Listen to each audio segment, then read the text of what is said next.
We begin with the latest on Chinese espionage in Taiwan. The country's defense minister, Wellington Koo, has been grilled at the legislature over a string of recent spy cases, some reportedly including military police who guard the president. Rick Glauert has been following developments and joins us now from our newsroom. Rick, what has the defense minister been saying? Well, Wellington Koo, the defence minister, taking a lot of flack in the legislature this morning. Lawmakers asking him how Taiwan's military could become so rotten with Chinese espionage and pressuring him to do more to root out those Chinese spies. Koo, of course, under increasing pressure here over those rising number of spy cases that appear to be getting higher up Taiwan's chain of command. This week, there's been reports of spy cases involving a former aide to the foreign minister and also the military police tasked with protecting Taiwan's presidential office. Koo said that he had plans to revise the military penal code to include premeditated espionage.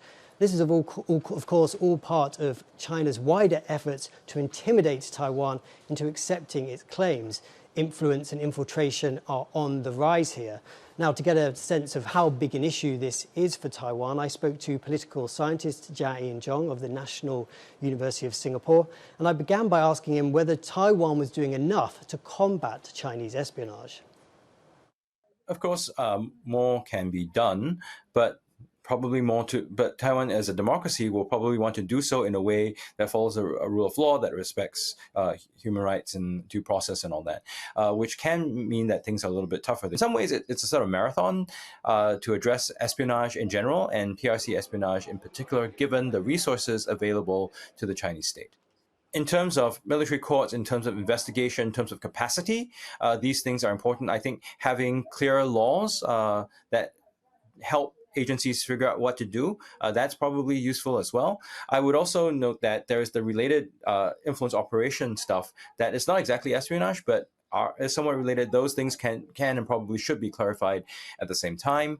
And it's also about upgrading skills and technology and techniques and fieldcraft continually, because on the PRC side, they will continue to improve themselves. And what exactly is the threat that Taiwan is facing? What is Beijing's big plan through these espionage campaigns? So there's several. One is to perhaps understand what Taiwan is doing in terms of its policies, to get key technologies, get its war plans, for instance. And that is slightly different from the influence operation stuff, which seeks to shape public opinion, shape legislation and policy. So there are these two slightly related but slightly different fronts that aren't exactly reducible into each other. And we've also seen recent Chinese spy cases in the Philippines. Is Chinese espionage on the rise globally?